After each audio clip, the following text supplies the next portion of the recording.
శ్రీ వాసుదేవానంద సరస్వతి మహారాజ్ వారి దివ్య చరిత్ర అధ్యాయము 2 గృహస్థాశ్రమము.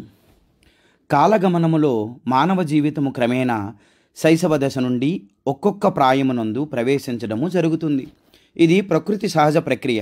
మరి మన సద్గురు శ్రీ వాసుదేవానందుల వారి జీవితమందు కూడా బ్రహ్మచర్యాశ్రమమునకు ముక్తాయింపు పలికి గృహస్థాశ్రమము ప్రారంభమైన సమయం ఆసన్నమైనది కాబోలు. మన్గాం దగ్గరలో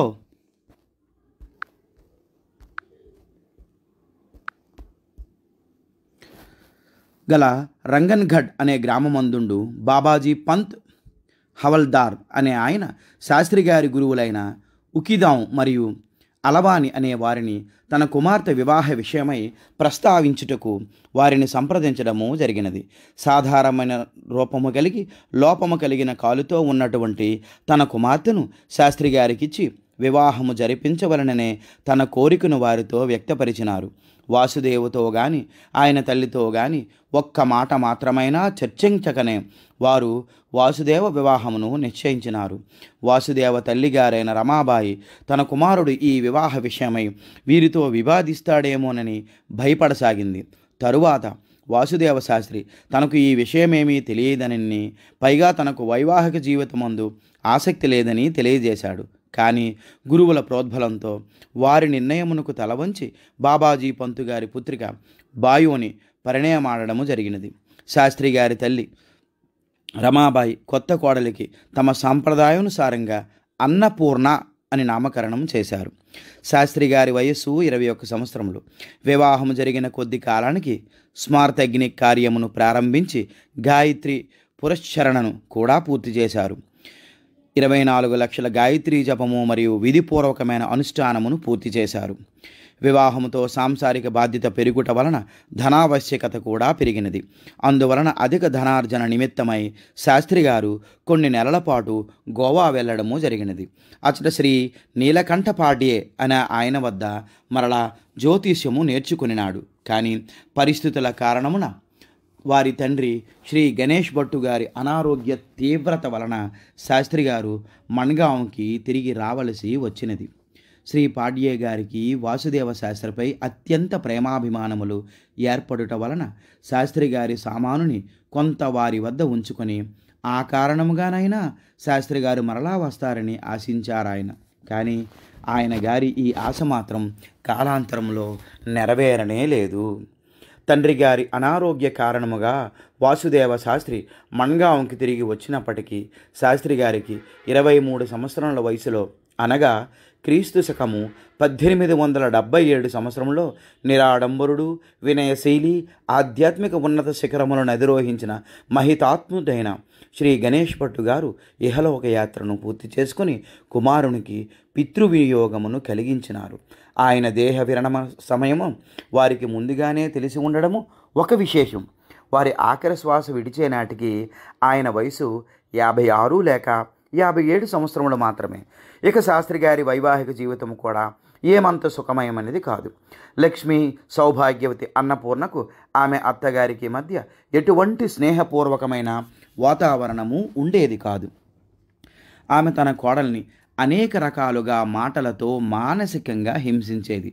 అవి ఎంత భయంకరంగా ఉండేవంటే అంతకన్నా ఎంతటి శారీరక హింసనైనా సులభంగా భరించవచ్చు.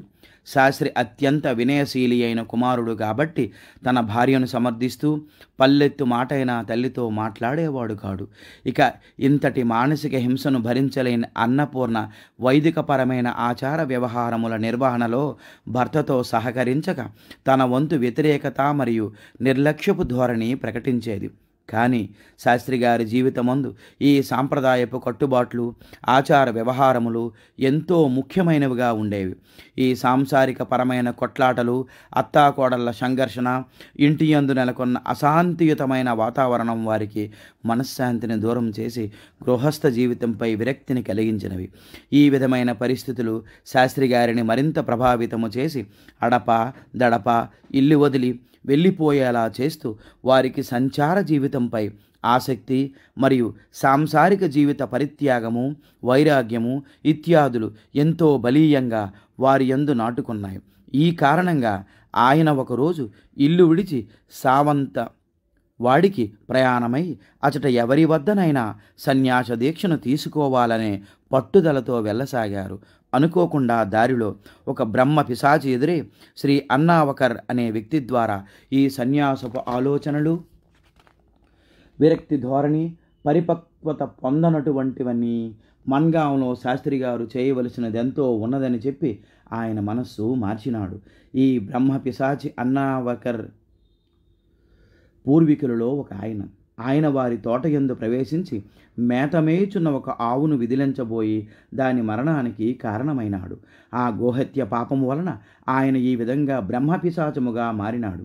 ఈ విషయము అనగా గోహత్యను ఆయన జీవించి ఉండగా ఎవరితోనూ చెప్పడము గాని దానికి ప్రాయశ్చిత్తమును చేసుకొనుట గాని చేయలేదు. ఈ వ్యక్తి మరణానంతరం చిత్రగుప్తుల వారు ఇతని ముందు 2 అవకాశములుంచిరి. 1 పెద్ద పులిగా జన్మించుట, 2 బ్రహ్మపిశాచిగా జన్మమునందుట. పెద్ద పులి జన్మమునందు పూర్వజన్మ జ్ఞానం ఉండని కారణమున ఆయన పిశాచి జన్మను ఎంచుకొని బ్రహ్మ పిశాచమైనాడు. అందువలన బ్రహ్మ పిశాచి ఆయనను తన పూర్వజన్మార్జితమైన జ్ఞానము మాత్రము ఆయన యందు నిక్షిప్తమై ఉన్నది. ఈ అన్నావకర్ గారి ఆత్మ వాసుదేవ శాస్త్రి గారి జీవితంలో ఏర్పడిన అనేక క్లిష్ట పరిస్థితులలో సరైన నిర్ణయము తీసుకున్నట్లు మరియు జ్యోతిష్యపరమైన సమస్య పరిష్కారముల సమయమందు ఆధ్యాత్మిక విషయ చర్చయందు ఎంతో సహకారిగా ఉండేది. నరసోబావాడి పంచనదీ సంగమ క్షేత్రమైన ఈ నరసోబావాడి యందు ద్వితీయ దత్తావతారమైన శ్రీ నరసింహ సరస్వతి స్వామి 12 సంవత్సరముల పాటు తమ తపోదీక్ష మరియు ఆధ్యాత్మిక సాధనలను కొనసాగించిన పవిత్ర భూమి. దత్తస్వామి ఈ పవిత్ర క్షేత్రమందు పాదుకుల రూపంలో సేవించబడుచు తన భక్తులను అనుగ్రహించుచున్నారు. పురాతనమైన మేడి చెట్టు ఔదంబర వృక్షఛాయలో ఈ పాదుకలను ఒక శిలయందు చెక్కి ప్రతిష్ఠించడమైనది. తమ తల్లిగారు అంగీకరించునో లేదో అన్న సంశయము వలన ఈ క్షేత్రమును దర్శించవలనన్న ఆశను శాస్త్రిగారు తమ మనస్సునందే గుప్తపరిచినారు. గురు సాంప్రదాయమునందు ఆసక్తితో గురువునకెదురుగా మనము 1 అడుగు ముందుకు కదిలిన ఆయన 10 అడుగులు మనకెదురు వచ్చి మనలను మార్గదర్శనము చేయుట పరిపాటి. ఇచట శ్రీ శాస్త్రి గారి సంకల్పం దత్తప్రభువునకు ఆనందము కలిగించినది కాబోలు. ఒక రాత్రి శ్రీ శాస్త్రి గారికి ఒక బ్రాహ్మణుడు స్వప్న దర్శనమిచ్చి, శాస్త్రి గారు, మీరు వాడికి వెళ్ళవలెననినా తప్పక వెళ్ళి రావచ్చు. దీనికి గాను మీ తల్లిగారు ఏ విధమైన అభ్యంతరమూ చెప్పరు. మీ యాత్రకు కావలసిన అవసరమైన ధనము సమకూరుటే కాకుండా మీతో పాటు మరొకరు కూడా తోడుగా వస్తారు అని చెప్పి అదృశ్యమైనారు. ఈ స్వప్న దర్శనమనంతరము ఆయన వారి తల్లిగారితో ఈ విషయం చర్చించగా ఆమె నిరభ్యంతరంగా, నీవు వెళ్ళదలిచినా వెళ్ళిరా, ఇందుకు నాకే విధమైన అభ్యంతరమూ లేదు అని అన్నది. స్వప్నమందు సాక్షాత్కరించి చెప్పిన విధముగా తక్కినవన్నీ కూడా సమకూరి శాస్త్రి గారి యాత్ర నిరాటంకంగా సాగింది.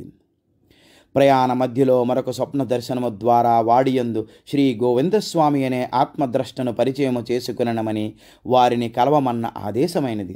పవిత్ర కృష్ణానది సంగమమునందు స్నానాదులు పూర్తి చేసుకుని శ్రీ దత్తస్వామి దర్శనము కొరకు మెట్లపై నుంచి పైకి వచ్చి పవిత్రమైన దత్తపాదుకులను దర్శించి వ్యక్తపరచలేనటువంటి ఆనందముతో కన్నులు ఆనంద బాష్పములు నిండగా అష్టసాత్విక భావములు ఒక్కసారి ప్రకటమవగా తనను తాను మరిచిపోయి తదేకంగా శ్రీ స్వామివారిని ప్రార్థించి తృప్తితో వెలుపులకి వచ్చిన శ్రీ గోవిందస్వామి వారిని కలుసుకోవాలని ఎంతో ఆతృతతో వారి గురించి వాకబు చేయవలనని అనుకొనుచుండగా శ్రీ స్వామి ఆయన వద్దకు వచ్చి ఎంతో పరిచయం ఉన్నట్లుగా, రండి శాస్త్రి గారు, ఎప్పుడొచ్చారు అని పలుకరించి తమ మఠములో ఉండుటకు గాను అన్ని ఏర్పాట్లను చేశారాయన.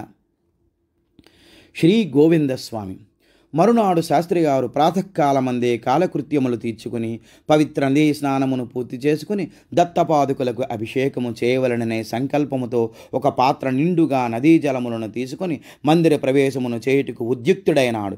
కానీ అచటనున్న అర్చకులు శాస్త్రి గారు బ్రాహ్మణేతరుడనే సందేహముతో వారిని అంతరాలయ ప్రవేశము చేయనివ్వకుండా అడ్డగించినారు. అంతలో దత్తస్వామి ఆదేశించిన కారణాన శ్రీ గోవిందస్వామి వారు అచట వచ్చి మెట్లు దిగుచున్న ఆయనతో, వాసుదేవ శాస్త్రి గారు, అర్చకులు మిమ్మలను పాదుకాభిషేకం చేయుటకు అనుమతించినట్లు లేదే, నాతో రండి అని అంటూ తమ దండమును శాస్త్రి గారికి అందించి తమతో పాటు ఆయనను తీసుకుని మరలా గుడిలోనికి వెళ్ళినారు. శ్రీ గోవిందస్వామి వారు ఒక పూజ్యనీయులైన మరియు సాంప్రదాయపూర్వక దండధారి అయిన సన్యాసి ఒకటి చేత వారి కూడా ఉన్న శాస్త్రి గారిని ఎవ్వరూ అడ్డగించలేదు. ఈ విధముగా దత్తపాదుకులను అభిషేకించవలనన్న కోరిక నెరవేరింది. ఆ క్షణము నుండి శ్రీ గోవిందస్వామి వారు శాస్త్రి గారికి సలహాదారు, మార్గదర్శకుడు మరియు గురువుగా మారినారు. శాస్త్రి గారు నరసోబావాడి దర్శించడం వారి జీవితమునందు మొట్టమొదటిసారి. ఆ క్షేత్రమందుంటున్న రోజులలో ఒక రాత్రి సమయమునందు నదిలో తన కాళ్ళను శుభ్రపరుచుకున్నట్టుకు తిరిగి వెళ్ళు సమయమందు ప్రదక్షిణలు చేయసాగారు.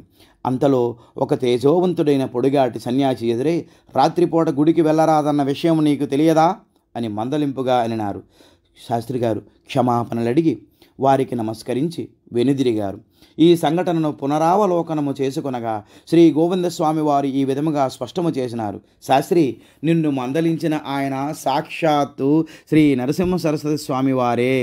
శాస్త్రి గారు వాడియందున్న రోజులలో దత్తపాదుకులను పూజించి పంచోపచార పూజలను చేసేవారు. కానీ దత్తస్వామి శ్రీ గురుచరిత్ర సాప్తాహిక పారాయణము చేయమని శాస్త్రి గారిని ఆదేశించినారు. ఆ ప్రకారం ఆయన శ్రీ గురు చరిత్రను పారాయణ చేసిరి. చాంద్రాయణ వ్రతం. శాస్త్రి గారు వాడి క్షేత్రం ముందు శ్రీ గురు చరిత్ర పారాయణ మరియు దత్త ఆరాధన ఇత్యాదులను పూర్తి చేసుకుని తిరిగి వచ్చేసరికి వారింటి మరమ్మతులు పునర్నిర్మాణము అన్నీ పూర్తయి గృహప్రవేశము వాస్తుశాంతి వంటి కార్యక్రమములను జరిపించుకున్నట్టుకు శాస్త్రి గారి భార్య సహకరించలేదు. అందువలన శాస్త్రలోపము జరగకుండా ఆయన సోదరుడు శ్రీహరి భట్ గారితో జరిపించినారు. ఈ విధమైన గొడవలు, కొట్లాటలు, అత్తాకోడళ్ళ జగడము ఇవన్నీ కలిపి శాస్త్రి గారి మనసును మరింత ప్రభావితము చేసి సాంసారిక జీవితముపై విరక్తి, సన్యాసాశ్రమము వైపు ఆసక్తి పెంపొందించసాగాయి. వరుసగా జరుగు ఈ సంఘటనలన్నీ శాస్త్రి గారిపై అత్యంత ప్రభావమును చూపి ఇక సాంసారిక జీవితము చాలు అనే విధముగా విరక్తి ఏర్పడసాగింది. అందువలన తాను శాస్త్రములలో చెప్పిన విధముగా తన పూర్వ ఆర్జిత పాపములన్నింటినీ ప్రక్షాళనము చేసుకున్నట్టుకు విధిపూర్వకమైన ప్రాయశ్చిత్త ఆచరణలను ప్రారంభించినారు. వాటిలో భాగంగా ఉపవాస వ్రతము అనగా ఆహారమును నియమితముగా విధానంగా సేవించుట ఒకటి. ఈ వ్రతమును అమావాస్య నాడు నిరాహారిగా ప్రారంభించి శుక్లపాఠిమ నాడు ఒక చిన్న ముద్దతో ప్రారంభించి పరిణామమంత ఆహారమును సేవించి తిథుల ప్రమాణ సంఖ్యతో సమానమైన సంఖ్యా పరిణామము గల ఆహారమును భుజించుట. పౌర్ణమి తదుపరి క్రమముగా ఆహార ప్రమాణమును తగ్గించి అమావాస్య నాడు పూర్తి నిరాహారముతో నుండుట. శాస్త్రి గారి ఈ వ్రతాచరణ సమయముందు ఆయన స్పృహ తప్పి పడిపోయినప్పటికీ కనీసము నీరు కూడా ఆయనకు ఇవ్వరాదని చాలా కఠినంగా కుటుంబ సభ్యులందరినీ శాసించినారు. ఈ విధమైన ఉపవాస వ్రతము చాలా విజయవంతముగా పరిసమాప్తమైనది. చాంద్రాయణ వ్రత సమాప్తి జరిగినది కానీ ఈ వ్రత ప్రభావము మాత్రం ఆయనపై అపారంగా పడింది. ఆయన నడుచుటకు కానీ లేచి ఒక్క అడుగు వేయుటకు కానీ శక్తి లేక ఎంతో గానో బలహీనపడినారు. అయినప్పటికీ శాస్త్రి గారు వారి తల్లితో కలిసి శ్రీ నరసింహ సరస్వతి స్వామి వారి జన్మదిన వేడుకలు జరుపుటకు గాను వాడికి ప్రయాణమైనారు. మరలా వాడికి శాస్త్రి గారి నరసోబావాడి ప్రవాసము ఈ పర్యయము 4 మాసముల వరకు కొనసాగింది. వారు వాడియందున్న సమయమందు శ్రీ గోవిందస్వామి వారు దత్త సాంప్రదాయ మార్గమందు శాస్త్రి గారి జీవితమును సాగించమని కోరగా శాస్త్రి గారు ఈ అవకాశమును తిరస్కరించినారు. అదే రోజు రాత్రి దత్తస్వామి శాస్త్రి గారికి స్వప్న దర్శనమిచ్చి మంత్రోపదేశమిచ్చి విధిపూర్వకంగా అనుష్ఠించమని ఆజ్ఞాపించినారు. స్వప్న దర్శనము పూర్తి అయిన వెంటనే శ్రీ గోవిందస్వామి వారి పక్క మీద నుండి లేచి, శాస్త్రి గారు మంత్రోపదేశమైనది కదా, మంత్రానుష్ఠాన విధానము రేపు ఉపదేశిస్తాను అని అన్నారు. ఈ సంఘటన శాస్త్రి గారికి శ్రీ గోవిందస్వామి వారిపై గల గౌరవము మరియు మర్యాదలను ఇనుమడింపజేసి వారిని తమ గురువుగా భావించి వారిని తమ ఆధ్యాత్మిక జీవిత మార్గదర్శిగా ఎంచి వారి ఆదేశములను పాటించవలనని హృదయపూర్వకంగా తీర్మానించుకొనినారు. మరుసటి రోజు శ్రీ గోవిందస్వామి వారు శాస్త్రి శాస్త్రి గారిని శ్రీ శంకరాచార్యుల విరచిత ఉపనిషత్ భాష్యములను పఠించమని ఆదేశించినారు. వాడియందుండు కాలమునందు శాస్త్రి గారికి సన్యాస దీక్షయందు తీసుకొనవలననే తపన చాలా చాలా అధికమవసాగింది. ఏది ఏమైనప్పటికీ మౌనస్వామి గారు శాస్త్రి గారితో ఇది సరైన సమయము కాదు, మాంగాంలో ఆయన చేయవలసిన పనులు చాలా ఉన్నాయని చెప్పారు. మౌనిస్వామి గారు షోలాపూరికి చెందినవారు. ఆయన బాల్యమందే ఇల్లు వదిలి దైవాన్వేషణలో తరలి వెళ్ళిన వ్యక్తి. ఆయన భారతదేశమందున్న అన్ని పుణ్యక్షేత్రములను అనేక పర్యాయములు కాలినడకన దర్శించినారు. కాశీ నుండి రామేశ్వరం వరకు గల అన్ని క్షేత్రములను దర్శించి అచట విధిపూర్వకమైన అనుష్ఠానములను నిర్వర్తించి కేవలము వేపాకులను జీవించసాగారు. మంచి యవ్వన ప్రాయము 25 సంవత్సరముల వయసులో ఆయనకు సన్యాస దీక్షను ఇచ్చి ప్రద్యుమ్న సరస్వతి అనే దీక్షానామమును వారి దీక్షాగురువు ప్రసాదించినారు.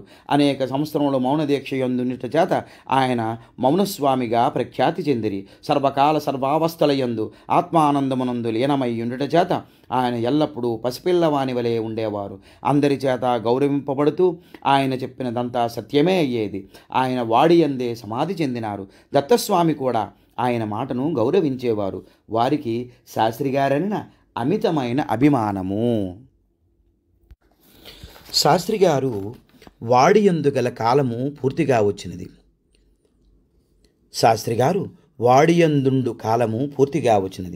శాస్త్రి గారు మాంగావులోని 7 సంవత్సరముల కాలము ఉండవలనని దత్తస్వామి ఆదేశించినారు.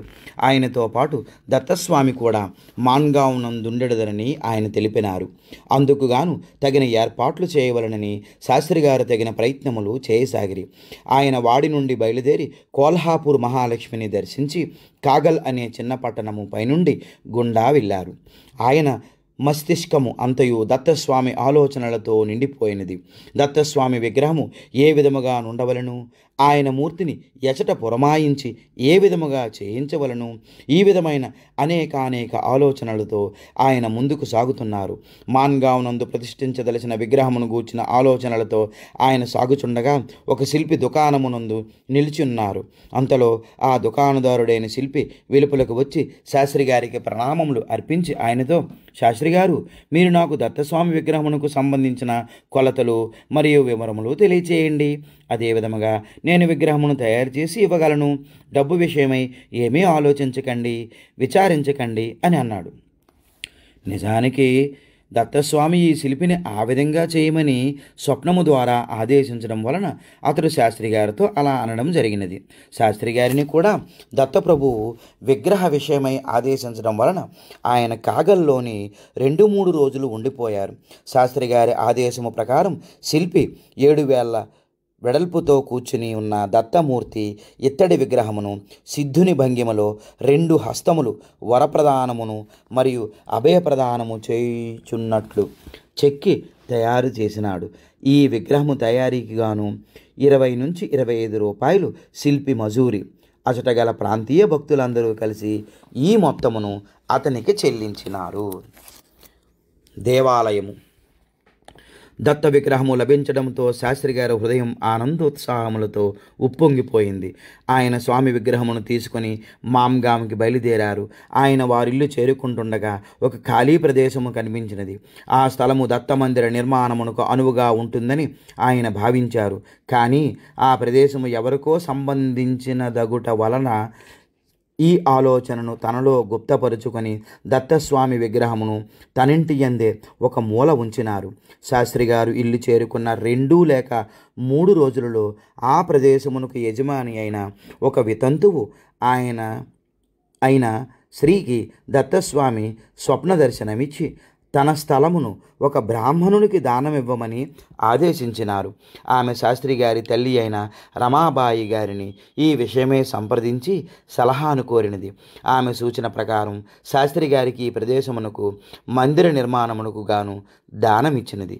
ఆ తరువాత దేవాలయ నిర్వహణకు గాను మరికొంత భూమిని కూడా ఈ వితంతు స్త్రీనే ఇచ్చినది. ఏమాత్రము కఠిన ప్రయత్నములు కానీ లేదా శ్రమ కానీ లేకుండా శాస్త్రి గారికి దత్తస్వామి విగ్రహము మరియు మందిర నిర్మాణమునకు ఆలయ నిర్వహణకు భూమి లభించడంతో ఆయన మందిర నిర్మాణ కార్యక్రమమును ప్రారంభించినారు. శాస్త్రి గారి ఆలయ నిర్మాణమును చూసి స్ఫూర్తి పొందిన జనులు సహాయ సహకారములతో ఆలయ నిర్మాణమును తూర్పు ముఖంగా గల ముఖద్వారముతో 7 రోజులలో పూర్తయినది. 3 రోజులలో ఒక బావిని తవ్వడం పూర్తయినది. శాస్త్రి గారు స్వయముగా తమ హస్తములతో గర్భాలయమును నిర్మించినారు.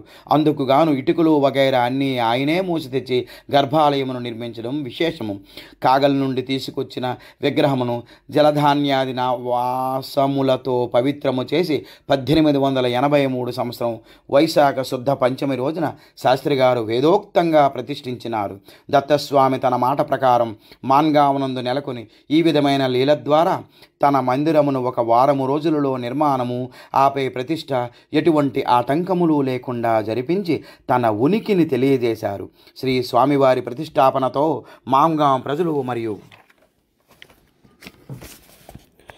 ఆ ఊరు సర్వతోముఖాభివృద్ధిని పొందసాగింది. అనతి కాలంలో ఈ దత్త మందిరము ప్రసిద్ధి చెందిన భక్తులు తండోపతండాలుగా చుట్టుపక్కల ప్రదేశముల నుండి వచ్చి శ్రీ స్వామిని దర్శించి తమ అభిష్టములను పొందసాగిరి. ప్రతి శనివారము సాయంత్రం శ్రీ స్వామివారి ఉత్సవమూర్తికి పల్లకి ఉత్సవముతో ఊరేగించి గుడి చుట్టూ 3 సార్లు ప్రదక్షిణగా తిప్పేవారు. పల్లకి ఉత్సవ సమయంలో భక్తులందరూ కలిసి ముక్తకంఠంతో భజనలు కీర్తనలు ఆలపిస్తూ నృత్య సంగీతములతో దత్తస్వామిని అలరిస్తూ ఎంతో వైభవంగా జరిపిస్తుండేవారు. భక్తులు తమ సమర్పించిన అన్ని వస్తువులు అనగా పండ్లు పలహారములు గుట్టలుగా చేరినవన్నింటినీ భక్తాదులకు ప్రసాదముగా వితరణ చేసేవారు. ఇక దత్త జయంతి ఉత్సవములలో 8 నుండి 10,000 వరకు భక్తులు సమావేశమయ్యేవారు. వారందరికీ కూడా ఏ విధమైన లోటు లేకుండా భోజన ఏర్పాట్లు జరిగిపోయాయి. భూత పిశాచ బాధితులు శనివారము జరుగు పల్లకి ఉత్సవములో ఊరట పొంది తదుపరి శాస్త్రి గారి సలహాను పొంది ఆ పైన వాటిని యథాతథంగా పాటించి ఆ బాధల నుండి విముక్తి పొందేవారు. అదేవిధముగా అనేక మంది శాస్త్రి గారి సలహాలను పాటించి వారి సూచనల ప్రకారం దత్తస్వామిని సేవించి మనోభీష్టములను పొందేవారు. శాస్త్రి గారు మాంగాం నరసోబావాడి శాఖగా భావించేవారు. అచట గల దత్త మందిరము ప్రధాన మందిరమని అందుకు అనుబంధ శాఖ మాన్గాం దత్త మందిరమని భావించి ఇచ్చటికి వచ్చు ఆదాయ వనరులలో మిగులును వాడి దత్త మందిరమునకు సమర్పించేవారు. ఆ విధముగా మందిర నిర్వహణ ఖర్చులు పోగా తక్కిన మొత్తములో 4వ భాగమును శాస్త్రి గారి కుటుంబ పోషణార్థం స్వీకరించేవారు. ఆయన మాత్రం ఆలయ ప్రాంతమునందుండి భిక్షాటన ద్వారా ధాన్యము స్వీకరించి వండి దత్తునికి నివేదన చేసి అతిథుల భోజనం అయిన పిదప తాను భుజించేవారు. ఆయన అర్చాదులను ఎంతో నియమముగాను అంకిత భావముతోనూ హృదయపూర్వకమైన ప్రేమతోనూ నిర్వహించేవారు. దత్తమందిర ముందు భాగము ఆవరణలో ఒక ఔదుంబర వృక్షము పెరిగినది. దాని చుట్టూ ఒక గట్టును నిర్మించి ఆ వృక్షపు ముందు భాగము దత్తపాదుకులను ప్రతిష్ఠించి నిత్యారాధనను విధించి ఆలయ నిర్మాణము మొదలగు పాదుకా ప్రతిష్టాపన పూజా విధానములు అన్నీ కూడా ఆగమ శాస్త్రానుసారంగా చక్కగా జరిపేవారు. ఈ విధి విధానములన్నింటి యందు దత్తస్వామి శాస్త్రి గారిని ఆదేశిస్తూ వారి సూచనలు లేదా ఆదేశములలో ఏమాత్రం వ్యత్యాసం వచ్చినను కఠిన పద ప్రయోగముతో వారిని గద్దించి చేయవాట్లు పెట్టేవారు. ఒక్కొక్కసారి వాటికి తగిన శిక్షణ కూడా అనుభవించవలసి వచ్చేది. దేవాలయపు ఆదరణ మరియు మహత్యం భక్తులకు అనేక విధములుగా అనుభవం ఒకటి చేతను భక్తుల తాకిడి పెరిగి శాస్త్రి గారిని బువా అనే నామముతో మర్యాదపూర్వకంగా ఎంతో గౌరవంగా సంబోధించేవారు. బువా గారి వ్యక్తిత్వం ఎంతో ఆదర్శప్రాయంగా ఉండేది. సూర్యోదయమునకు 2 గంటల ముందుగా మేలుకొని యోగాభ్యాసమును చేయువారు. ఆపై కాలకృత్యములు స్నానాధికములు పూర్తి చేసుకొని నిత్య పూజలను ప్రార్థనను ఆచరించి తదుపరి ఆలయ పూజలను నిర్వర్తించేవారు. దత్తాత్రేయ అభిషేక అర్చనాదులను పూర్తి చేసి భిక్షాటనకు తరలి తిరిగి వచ్చు సమయమందు వంట చెరుకును సంగ్రహించి వచ్చేవారు. వంట పూర్తి చేసి వైశ్యదేవము గావించి ఆపై గోవునకు అతిథులకు వితరణ చేయగా మిగిలిన దానిని ఆయన స్వీకరించేవారు. అన్నము మరియు పెసరపప్పు ప్రతిదినము తప్పనిసరిగా నివేదన యందుండేవి. మధ్యాహ్న సమయమందు కొంతమంది విద్యార్థులు శాస్త్రములు, వ్యాకరణము, పద్యములు ఇత్యాది శాస్త్రులు వారి నుండి అభ్యసించేవారు. అదే విధముగా కొంతమంది తమ తమ దుఃఖ నివృత్తి పొంది వారి సలహా మేరకు ఆచరించి అభిష్టాలను పొందేవారు. మరికొందరు జిజ్ఞాసులు సత్యాన్వేషణ యందు తగిన మార్గదర్శకత్వమును శాస్త్రుల వారి ద్వారా పొంది వారి వారి సాధన యందు ఉన్నతిని సాధించేవారు.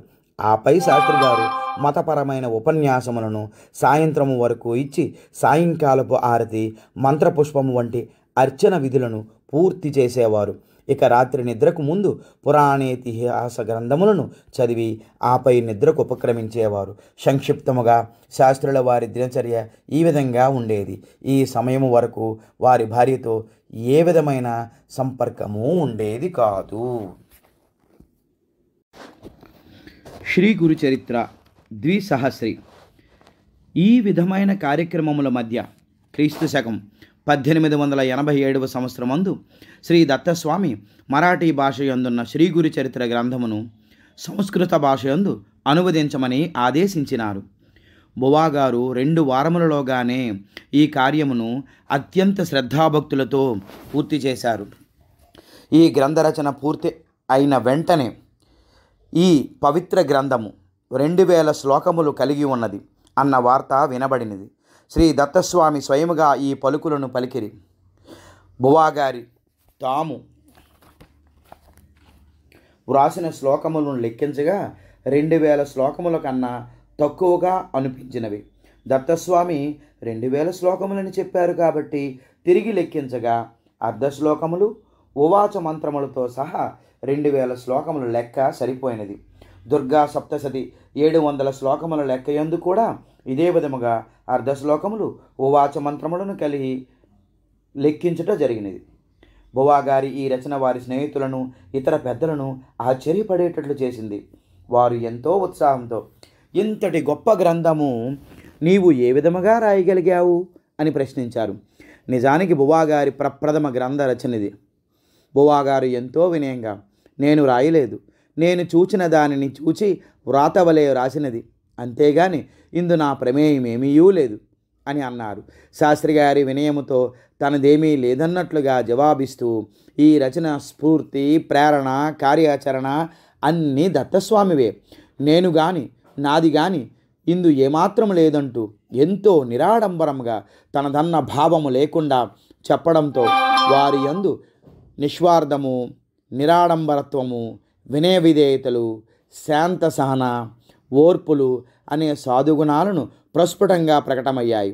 ఒకసారి మధ్యాహ్న ఆరతి సమయమందు అసువుగా ఒక పద్యము శాస్త్రుల నోటి నుండి వెలువడింది.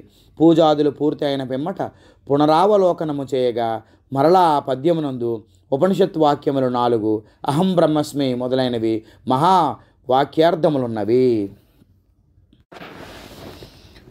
యోగ సాధన. శాస్త్రి బువాగారు నిత్యము భారతీయ సాంప్రదాయకతమైన యోగాను సాధన చేసేవారు.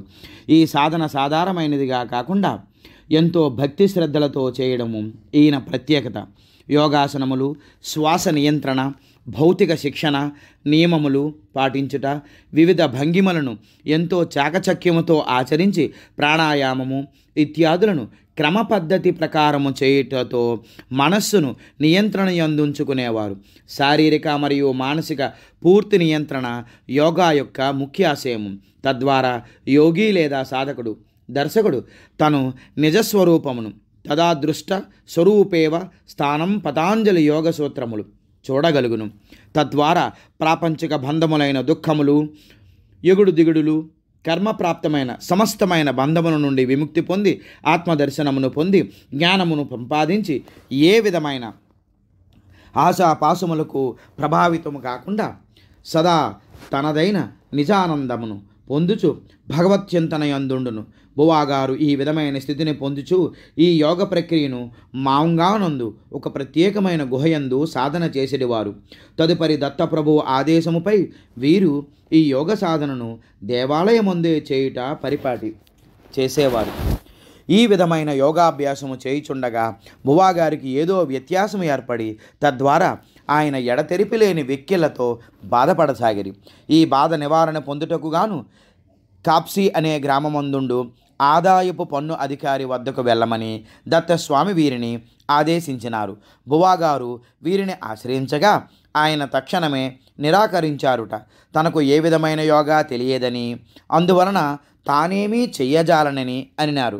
సాధారణంగా యోగాయందు నిష్ణాతులైన వారు ఆ శాస్త్ర పరిజ్ఞానమును కానీ దాని సాధనా రహస్యములను కానీ మరో విద్యార్థికి అంత తేలికగా బోధించరు. సాంప్రదాయమైన పరంపరాగతమైన ఈ యోగ సాధన మరియు సాధనా రహస్యములను నిజ సాధకునికి అంకిత విద్యార్థికి మాత్రమే ఉపదేశించవలనన్న నియమములు గలవి. ఎంతో విలువ కలిగిన ఈ యోగ శాస్త్రము పరమ రహస్యమైనది. మానవజాతి ఉన్నతి మరియు పురోగతికి మాత్రమే దీనిని ఉపయోగించవలను. అందువలన అనర్హులకు ఈ యోగశాస్త్రము అందకుండునట్లు చూచుటకు, తద్వారా మానవజాతికి ఏ విధమైన అపకారము జరగకుండా జాగ్రత్తలు తీసుకొనుటకు గాను రహస్యముగా ఉంచెదరు.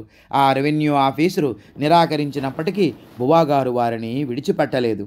వారితో ఆయన దత్తస్వామి ఆదేశముపై వచ్చినానని, ఆయన తనకు ఈ రహస్య విద్యను ఉపదేశించి తీరవలనని పట్టుబట్టి అచట ఉండిపోయారు. చివరిగా దత్తస్వామి ఆయనను కూడా ఆదేశించటం వలన ఆయన బువాగారికి సమస్త యోగ రహస్యములను చెప్పి ఆపై కబీరునకు ధర్మదాసులకు జరిగిన సంవాద రూపమైన ఒక పురాతన యోగా గ్రంథమును కూడా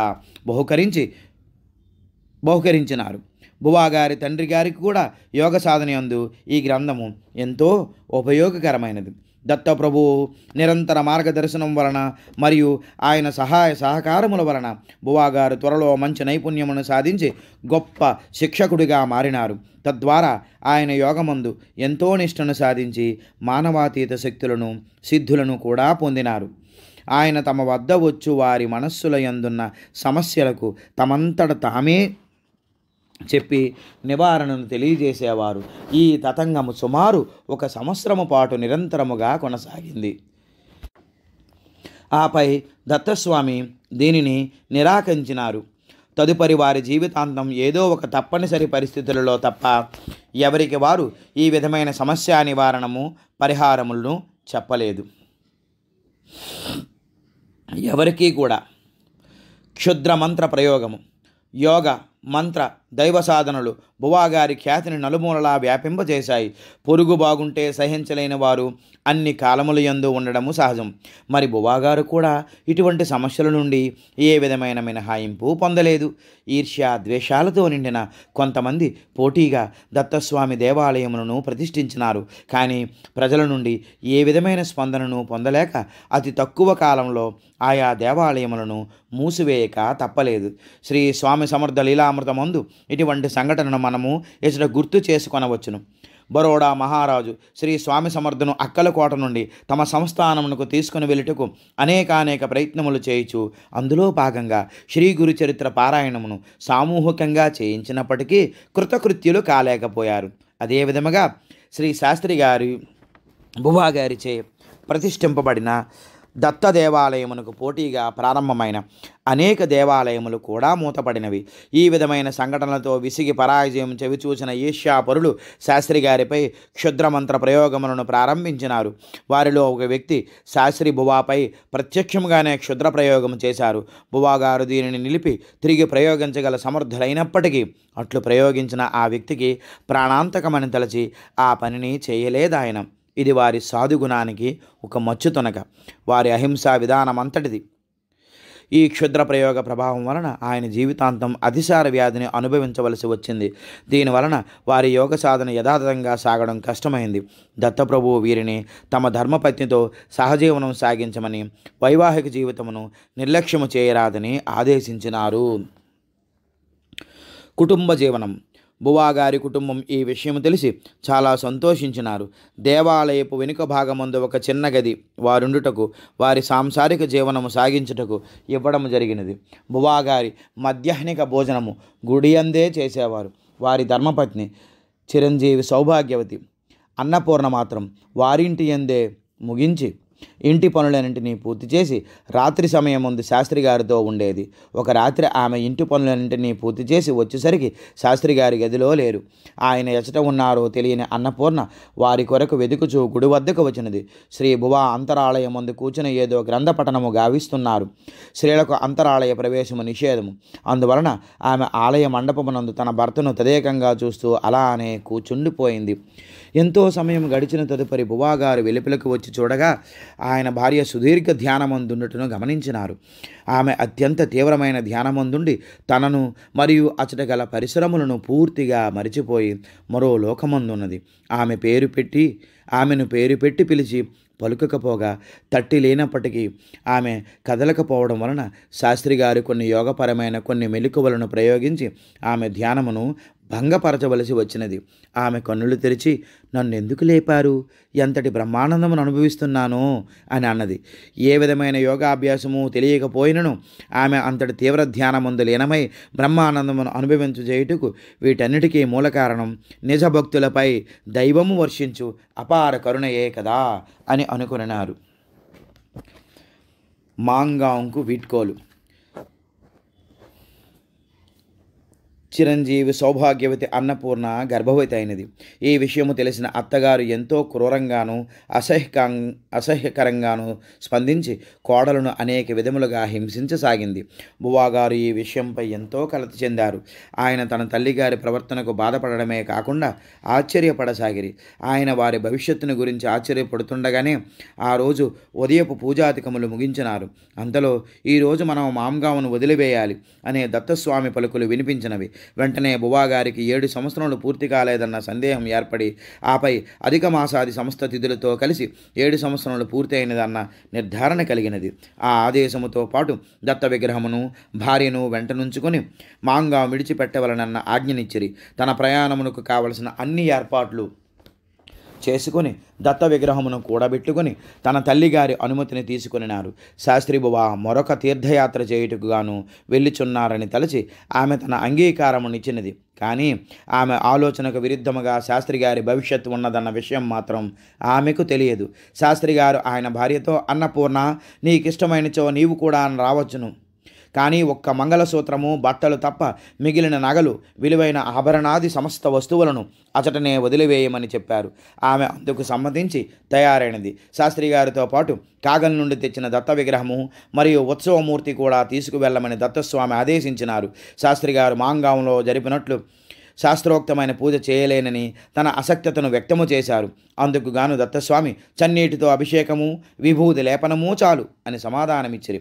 దత్తస్వామి ఆదేశించిన 1 గంటలోగా శాస్త్రి దంపతులు సావంతవాడి దారి పట్టారు. శాస్త్రి గారు దత్తస్వామి విగ్రహములు, చిన్న పెట్టెలో పాత్రలు, నీటి కొరకు ఒక చెంబు ఇత్యాది వస్తువులను తన వెంట తీసుకుని వెళ్ళసాగారు. ఆయన భార్య దినచర్యకు అవసరమైన దుస్తులను మాత్రం తీసుకొని భర్త వెంట నడవసాగింది. ఈ మాత్రం వస్తువులను, దత్తస్వామి విగ్రహములను తీసుకొని మాంగాం వదిలి వెళ్ళసాగిరి. ఆయనకు వీడ్కోలు ఇవ్వదలసిన బంధుమిత్రులతో వారికి చెందినవేమీ మాంగాంలో లేవన్న విషయం స్పష్టము చేసి అందరికీ వీడ్కోలు పలికి సవంతవాడి 1 గంటలో చేరుకున్నారు. అన్నపూర్ణ మధ్యాహ్న భోజనమును నారోపంత్ ఉకిదావే అనే వారింటి యందు చేసినది. శాస్త్రి గారు భిక్షాటన చేసి లభించిన పదార్థములతో వంట చేసి భోజనము చేశారు. ఉకిదావే గారు బలవంతముగా కొన్ని దుస్తులను, వారికి అవసరమైన సామగ్రి ఇచ్చి పంపారు. ఆ రోజు సాయంత్రం వారు తమ ప్రయాణమును నరసోబవాడి దిశగా కొనసాగించిరి. శాస్త్రి గారు నరసోబవాడి చేరుకుని దత్తపాదుకులకు సాష్టాంగ దండ ప్రమాణములు సమర్పించి ఆపై అచట గల మహాత్ములైన శ్రీ గోవిందస్వామి మరియు శ్రీ మౌనస్వాములకు నమస్కరించి తాము దత్తస్వామి ఆదేశముపై నరసోబవాడి యందుండుటకు వచ్చినామని తెలియజేశారు. శాస్త్రి గారు దంపతులు అచట గల ఒక ధర్మశాల యందుండుటకు వసతి ఏర్పాటు చేశారు. శాస్త్రి గారు భిక్షాటన ద్వారా యాచించిన ధాన్యము మరియు ఇతర వస్తువులతో అన్నపూర్ణ గారు వంట చేయగా ఆ దంపతులు మరియు అతిథులు కలిసి భోజనము చేసేవారు. వాడి యందున్న సాధు సన్యాసులు అందరూ శాస్త్రి గారి వద్దకు భిక్షకు వచ్చిరి. వాడి యందున్న సమస్త పూజారి అర్చక కుటుంబములకు అశౌచము ఏర్పడిన కారణాన ఈ విధముగా జరిగినది. కొన్ని నెలలు అనంతరం చిరంజీవి సౌభాగ్యవతి అన్నపూర్ణ మృత శిశువుకు జన్మనిచ్చినది. శ్రీ గోవిందస్వామి వారి అంతిమ గడియలు. శ్రీ గోవిందస్వామి ప్రధానమైన దశ ఉపనిషత్తులను బుబా గారికి ఎంతగానో వివరణాత్మకంగా విశదపరిచినారు. ఆపై వారు నిత్యార్చన చేయు శాలిగ్రామములు, తాళప్రత గంధ్రములను, మరిన్ని విలువైన వస్తువులను కూడా శాస్త్రి గారికి ఇచ్చినారు. శ్రీ గోవిందస్వామి అస్వస్థులైనారు. శాస్త్రి గారిని ఈ గ్రంథములన్నింటినీ క్షుణ్ణంగా పఠించమని ఆదేశించినారు. శ్రీ గోవిందస్వామి వారి అంతిమ గడిలో ఆసన్నమైనవని, ఇంకా ఒక్కరోజు మాత్రమే వారు భౌతిక శరీరముతో ఉండెదరనే విషయం శాస్త్రుల వారికి ముందుగా అర్థమైనది. అందువలన ఆయన నిరంతరం వారి పక్కనే, వారి సేవలోనే ఉండిపోయినారు. వాడి అందున్న సమస్త ప్రజానీకము, మౌనస్వామి వారు అందరూ కూడా శ్రీ గోవిందస్వామి వారి మరణమునకు దిగ్భ్రాంతి చెంది శోకతప్తులైనారు. సన్యాస విధుల ప్రకారము వారి భౌతిక శరీరము కృష్ణానదీ జలాలలో నిక్షిప్తము, జల సమాధి చేయబడినది. శ్రీ మౌనస్వామి వారి ఆదేశానుసారం శ్రీ గోవిందస్వామి వారి అంత్యక్రియలను శ్రీ శాస్త్రి బుబా గారు విధిపూర్వకంగా నిర్వర్తించినారు. జై గురుదేవదత్త. 2వ అధ్యాయం సంపూర్ణం.